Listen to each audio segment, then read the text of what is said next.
നമുക്ക് പരിഹസം ഉണ്ടാകാം, നിന്ദയുണ്ടാകാം, പ്രതികൂലങ്ങൾ ഉണ്ടാകാം, ഒരുപാട് പ്രതിസന്ധികൾ ഉണ്ടാകാം.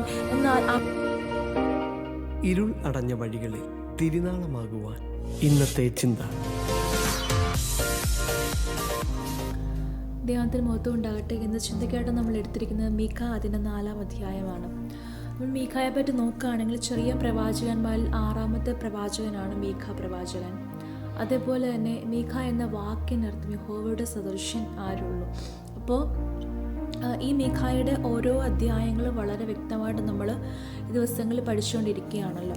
4-ാം അധ്യായത്തിലേക്ക് നമ്മൾ വരികയാണെങ്കിൽ വളരെ ആധികാരികമായ ഓരോ കാര്യങ്ങളും നമുക്ക് വ്യക്തമായിട്ട് കാണാൻ സാധിക്കും. എന്നാൽ അതിൻ്റെ 12-ാം വാക്യം നമ്മൾ വായിക്കുകയാണെങ്കിൽ 12-13 വാക്യങ്ങൾ നമ്മൾ വായിക്കുകയാണെങ്കിൽ, സിയോൻ പുത്രി എഴുന്നേറ്റ് മെതിക്കുക, ഞാൻ നിന്റെ കൊമ്പിനെ ഇരുമ്പും നിന്റെ കുളമ്പുകളെ താമ്രവും ആക്കും. നീ അനേക ജാതികളെ തകർത്തു കളയുകയും അവരുടെ ലാഭം യഹോവയ്ക്കും അവരുടെ സമ്പത്ത് സർവ്വഭൂമിയുടെയും കർത്താവിന് നിവേദിക്കുകയും ചെയ്യും.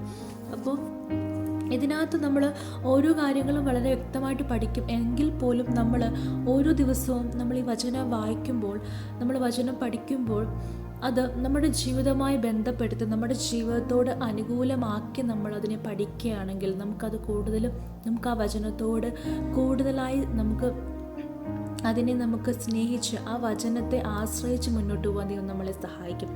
അപ്പോൾ ഈ വാക്യങ്ങളൊക്കെ നമ്മൾ പഠിക്കുമ്പോൾ ഒത്തിരി ഡീപ്പായിട്ട് നമ്മൾ ചിന്തിക്കുന്നുണ്ടെങ്കിൽ കൂടിയും നമ്മൾ ചിന്തിക്കേണ്ട ഒരു കാര്യം, ഈ വചനം എൻ്റെ ജീവിതത്തിൽ എന്താണ്, എൻ്റെ ജീവിതത്തോട് എങ്ങനെയാണ് ഈ വചനം എനിക്ക് ഉൾക്കൊള്ളാൻ സാധിക്കും. നമുക്ക് അറിയാം, വചനം അത് ജഡമായി തീർന്നു, നമ്മുടെ ഇടയിൽ വന്നു.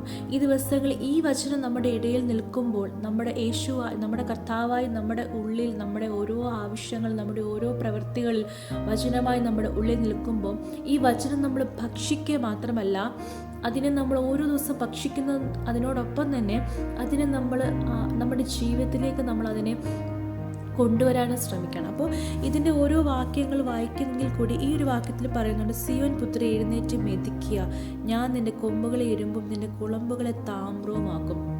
അപ്പോൾ സിയോൻ പുത്രി എന്ന് ഉദ്ദേശിക്കുമ്പോൾ നമ്മൾ ഓരോരുത്തരും ദൈവത്തിൻ്റെ അവകാശികളാണ്, അല്ലെ, ദൈവത്തിൻ്റെ രാജ്യത്തിൻ്റെ അവകാശികളാണ്. അപ്പോൾ നമ്മൾ അങ്ങനെ അപ്രകാരമായിരിക്കുമ്പോൾ നമ്മളോട് ദൈവാത്മാവ് പറയുകയാണ്, സിയോൻ പുത്രി എഴുന്നേറ്റ് മെതിക്കുക.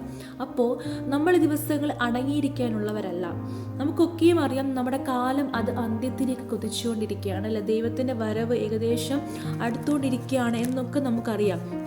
അപ്പോൾ നമ്മൾ അങ്ങനെ ഒരു കാലഘട്ടത്തിൽ ജീവിക്കുമ്പോൾ വളരെ വ്യക്തതയോടും വളരെ വചനത്തിൻ്റെ ആ അടിസ്ഥാനത്തോടും കൂടി നമ്മൾ ജീവിക്കേണ്ടവരാണ്. അതിൻ്റെ 10-ാം വാക്യം വായിക്കുന്നുണ്ട്, സിയോൻ പുത്രി ഈറ്റുനോവ് കുട്ടികളെ പോലെ വേദനപ്പെട്ട് പ്രസവിക്കുക, ഇപ്പോൾ നീ നഗരം വിട്ട് വയലിൽ പാർത്ത് ബാബേലിലേക്ക് മടങ്ങിപ്പോകേണ്ടി വരും. അവിടെ വെച്ച് നീ വിടുവിക്കപ്പെടും. അവിടെ വെച്ച് യഹോവ നിന്നെ ശത്രുക്കളുടെ കയ്യിൽ നിന്ന് ഉദ്ധരിക്കും. ഞങ്ങളുടെ കണ്ണ് സിയോനെ കണ്ട് രസിക്കേണ്ടതിന് അവൾ മലിനമായി തീരട്ടെന്ന് പറയുന്ന അനേക ജാതികൾ ഇപ്പോൾ നിനക്ക് വിരോധമായി കൂടിയിരിക്കുന്നെന്നാൽ അവർ യഹോവയുടെ വിചാരങ്ങൾ അറിയുന്നില്ല. അപ്പോൾ ഈ ദിവസങ്ങളിൽ പ്രിയ ദൈവമക്കളെ, ഇതിനായിട്ട് ഞാൻ ഒത്തിരി ഡീപ്പായിട്ട് ഞാൻ ഈ വചനത്തിലേക്ക് ഇറങ്ങി പോകുന്നില്ല. പക്ഷേ എന്താണ് നമുക്ക് ഓരോ ദിവസവും വേണ്ടത് അന്ന് വ്യക്തമായിട്ട് ഞാനൊന്ന് പറയാൻ ആഗ്രഹിക്കുകയാണ്. നമ്മൾ ഈ വചനം നമ്മൾ വായിച്ചപ്പോൾ നമുക്ക് എന്താണ് മനസ്സിലായത്? സിയോൻ പുത്രി എഴുന്നേറ്റ് മെതിക്കുക, അല്ലെങ്കിൽ നീ ഒരു പ്രയാസത്തിലാണോ? സിയോൻ പുത്രി നിന്നെ നശിപ്പിച്ചത്, അല്ലെങ്കിൽ നിന്നോട് എതിർത്ത് നിന്നവർ കണ്ട് രസിക്കുമെന്നും യഹോവ അവരുടെ ഇടയിൽ പ്രവർത്തിക്കും. അപ്പോൾ ഈ ദിവസങ്ങളിൽ നമ്മൾ ഓരോ ദിവസവും ജീവിക്കുമ്പോൾ പ്രിയ ദൈവമക്കൾ, നമ്മൾ ചിന്തിക്കുന്നുണ്ടാകാം, നമ്മുടെ ജോലി മേഖല, നമ്മുടെ കുടുംബത്തിൽ, നമ്മുടെ നാട്ടിൽ, നമ്മുടെ കുടുംബത്തിൽ, അല്ലെങ്കിൽ നമ്മുടെ ചുറ്റുപാടുമുള്ള ജീവിതത്തിലൊക്കെയും ഓരോ ദിവസം പരിഹാസം അനുഭവിക്കുന്നവരാണ് നമ്മളല്ലേ. ഇപ്പോൾ ദൈവത്തെ അടുത്തറിഞ്ഞ്, അല്ലെങ്കിൽ ദൈവത്തെ വേറൊരു മതത്തിൽ നിന്ന്, അല്ലെങ്കിൽ വേറൊരു ദൈവത്തെ സേവിച്ച് അതിൽ നിന്ന് പുതിയൊരു അനുഭവത്തിലേക്ക് കടന്നു വരുന്ന അനേക ജീവിതങ്ങളുണ്ട്, അല്ലേ. സത്യം തിരിച്ചറിഞ്ഞ് ദൈവനാമത്തിന് വേണ്ടി നിൽക്കുന്ന അനേക ജീവിതങ്ങളുണ്ട്. അതേപോലെ ഇപ്പോഴും ദൈവനാമത്തിന് വേണ്ടി പരിഹസിക്കപ്പെടുന്നുണ്ട്, നിന്ദിക്കപ്പെടുന്നവരൊക്കെ നമ്മുടെ ചുറ്റുപാടുമുണ്ട്. എന്നാൽ പ്രിയ ദൈവമക്കളെ, നമ്മൾ ഓരോ ദിവസവും നമ്മൾ ഒരു വേർപെട്ട് ജീവിക്കുമ്പോൾ നമുക്ക് ഒരുപാട് പരിഹാസങ്ങളും നിന്ദകളും നമ്മുടെ ചുറ്റുപാടിൽ നിന്ന് സംഭവിക്കാം. നമ്മുടെ ചുറ്റുപാടിൽ നിന്ന് ഒരുപാട് നിന്ദകളും പരിഹാസങ്ങളും നമുക്കുണ്ടാകാം. എന്തുകൊണ്ടാണത്? ദൈവത്തിൻ്റെ നാമം വിളിച്ചപേക്ഷിക്കുന്നതുകൊണ്ട് കഷ്ടം അനുഭവിക്കുന്ന, പരിഹസിക്കപ്പെടുന്ന, നിന്ദിക്കപ്പെടുന്ന, അല്ലെങ്കിൽ ക്രൂരത, അല്ലെങ്കിൽ ഒരുപാട് പ്രയാസങ്ങൾ അനുഭവിക്കുന്ന ദൈവദാസന്മാർ, കുടുംബങ്ങൾ, ദൈവമക്കളൊക്കെ ഇന്നും ഈ കാലഘട്ടത്തിലുണ്ട്. നമ്മളതൊക്കെ ഒരു ദിവസം അറിയുന്നവരാണ്. എന്നാൽ പ്രിയ ദൈവമക്കളെ, നമ്മൾ ദൈവത്തിൻ്റെ വചനം പറഞ്ഞു, സിയോൻ പുത്രി എഴുന്നേറ്റ് മെതിക്കുക. ഈ ദിവസങ്ങളിൽ നമ്മൾ അടങ്ങിയിരിക്കാനുള്ളവരല്ല. നമ്മൾ ഓരോ ദിവസവും എഴുന്നേറ്റ് ദൈവത്തിനു വേണ്ടി പ്രവർത്തിക്കേണ്ടവരാണ്. നമ്മൾ വചനം വായിക്കുന്നുണ്ട്, വയലൊക്കെയും വിളഞ്ഞു കിടക്കുന്നു, ആ വയലിൽ ഇറങ്ങി തിരിക്കാൻ ആൾക്കാരില്ല, അല്ലെങ്കിൽ ആ വയലിലേക്ക് ഇറങ്ങാൻ വേണ്ടി ദൈവം ആൾക്കാരെ തിരഞ്ഞുകൊണ്ടിരിക്കുകയാണ്. ഈ ദിവസങ്ങളിൽ നമ്മൾ ഒരിക്കലും മാറിയിരിക്കാനുള്ളതല്ല.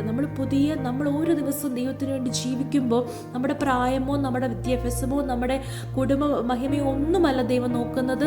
നമ്മൾ എപ്രകാരം ദൈവത്തിന് വേണ്ടി ഇറങ്ങിത്തിരിക്കും എന്നത് മാത്രമാണ് ദൈവത്തിന് അറിയേണ്ടത്. ഈ ദിവസങ്ങളിൽ ഞാൻ ദൈവമക്കളോട് ഞാൻ പറയുകയാണ്, എൻ്റെ സഹോദരങ്ങളോട് ഞാൻ പറയുകയാണ്, നമ്മുടെ പ്രായമോ നമ്മുടെ ആരോഗ്യമോ നമ്മുടെ ഒന്നും നമ്മൾ കണക്കിലാക്കണ്ട. എന്താണോ നമ്മുടെ ആയുസ്സിൽ ദൈവത്തിന് വേണ്ടി നമുക്ക് ചെയ്യുവാൻ കഴിയുന്നത് അത് അവന് വേണ്ടി ചെയ്യുക. ഈ ദിവസങ്ങൾ എഴുന്നേറ്റ് മെതിക്കുക, ദൈവത്തിന് വേണ്ടി എഴുന്നേറ്റ് പ്രവർത്തിക്കുക. ദൈവത്തിന് വേണ്ടി എന്താണോ നമുക്ക് ചെയ്യാൻ കഴിയുന്നത് അത് ദൈവത്തിന് വേണ്ടി ചെയ്യുക. നമ്മൾ ഇറങ്ങിപ്പോകുന്ന അവസ്ഥയിൽ നമുക്ക് പരിഹാസം ഉണ്ടാകാം, നിന്ദയുണ്ടാകാം, പ്രതികൂലങ്ങൾ ഉണ്ടാകാം, ഒരുപാട് പ്രതിസന്ധികൾ ഉണ്ടാകാം. എന്നാൽ അവിടെയൊക്കെയും നമ്മളെ പിടിച്ചു നിർത്താൻ, നമ്മളെ നിന്ദിച്ചവരുടെ മുന്നിൽ മാനിക്കാൻ ദൈവം ഇറങ്ങി വരും, ദൈവം പ്രവർത്തിക്കും. അതാണ് വചനം വായിക്കുന്നത്. എന്നാൽ യഹോവയുടെ വിചാരങ്ങൾ അവർ അറിയുന്നില്ല. നമ്മുടെ ദൈവം എന്താണോ നമുക്ക് വേണ്ടി കരുതി വെച്ചിരിക്കുന്നതെന്ന് അവരറിയുന്നില്ല. കാരണം നമുക്ക് ഇന്ന് പ്രയാസമാണെങ്കിൽ നാളെ ഇന്ന് നമ്മൾ കണ്ണുനീരോടെ വിതയ്ക്കുന്ന നാൾ ആർപ്പോടെ കൊയ്യേണ്ടവരാണ്.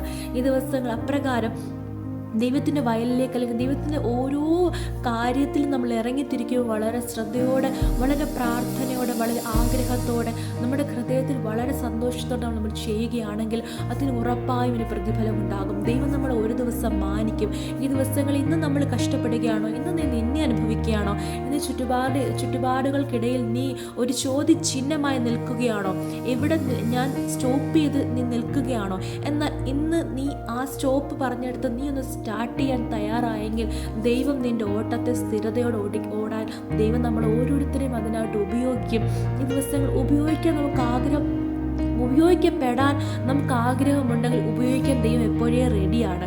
ദൈവത്തിൻ്റെ കരങ്ങൾ അതിനായി എപ്പോഴും റെഡിയാണ്. നമ്മളൊന്ന് ഇറങ്ങിത്തിരിപ്പാൻ തയ്യാറാണെങ്കിൽ ദൈവം നമ്മൾക്ക് വേണ്ടി പ്രവർത്തിക്കും. ഈ ദിവസങ്ങളിൽ ഈ വചനത്തിൻ്റെ ആഴത്തിലേക്ക് ഞാൻ ഇറങ്ങിച്ചെന്നോ എന്നെനിക്കറിയില്ല. ഈ അധ്യായത്തിൻ്റെ ആഴത്തിലേക്കാണോ ഞാൻ ഇറങ്ങിച്ചെന്നത് എന്നെനിക്കറിയില്ല. പക്ഷെ ഒരു കാര്യം ഞാൻ പറയാം, സിയോൻ പുത്രിയെ നീ ഇറങ്ങിത്തിരിക്കുക, നിന്റെ എഴുന്നേറ്റ് മെതിക്കുക, ദൈവത്തിന് വേണ്ടി നീ ഇറങ്ങിത്തിരിക്കുക. അത്രയും എനിക്ക് പറയാനുള്ളത്. പ്രിയ ദൈവമക്കളോട് എനിക്ക് പറയാനുള്ളത്, നീ ഇറങ്ങിത്തിരിക്കുക, ദൈവത്തിന് വേണ്ടി പ്രവർത്തിക്കുക, ദൈവത്തിന് വേണ്ടി ചെയ്യാൻ കഴിയുന്നൊക്കെയും ചെയ്യുക. ഓരോ ദിവസവും കേൾക്കുന്ന വചനങ്ങളെ ഭക്ഷിച്ച് അതിനെ അനുസരിച്ച് അതിനെ നമ്മുടെ ജീവിതത്തിലേക്ക് കൊണ്ടുവരാൻ ശ്രമിക്കുക. ഈ ദിവസങ്ങളിൽ അതിനായിട്ട് ദൈവം ഓരോ നിമിഷവും നമ്മളെ ഒരുക്കട്ടെ. അതിനായി ഈ വരും തലമുറയിൽ ദൈവം അതിനെ ഉപയോഗിക്കട്ടെ. ദൈവത്തിന് വേണ്ടി ഇറങ്ങിത്തിരിപ്പാൻ ദൈവം നമ്മളെ ഓരോരുത്തരും ഉപയോഗിക്കട്ടെ. ഈ വചനങ്ങൾ ദൈവം നമ്മളെ ഓരോരുത്തരെയും അനുഗ്രഹിക്കട്ടെ. ആമേൻ.